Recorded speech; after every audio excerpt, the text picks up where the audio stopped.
constantly spinning and rotating on her axis. The center circle is that core again. Remember the molten rock and the iron?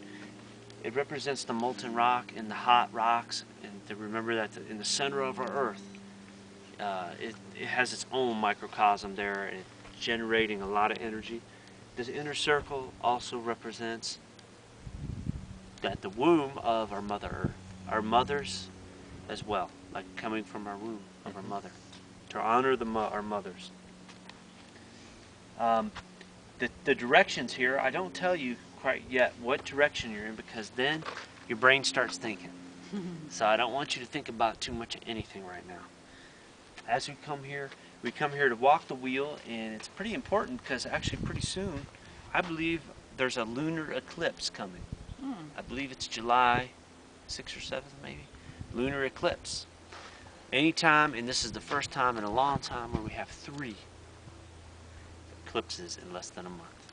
Wow. Lunar eclipse, and then at the end of July, there's a solar eclipse, and then the first week in August we got another lunar eclipse.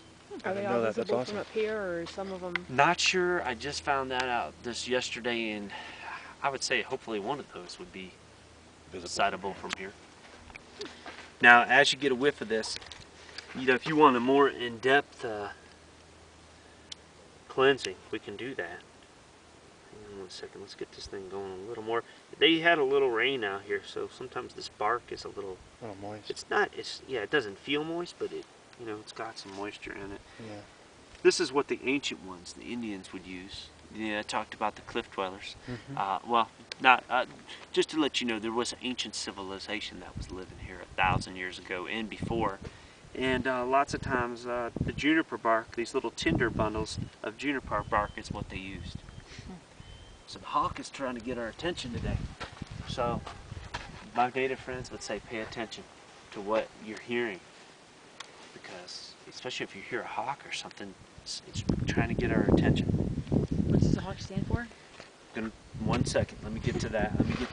What I'd like for you to do now is for all of you just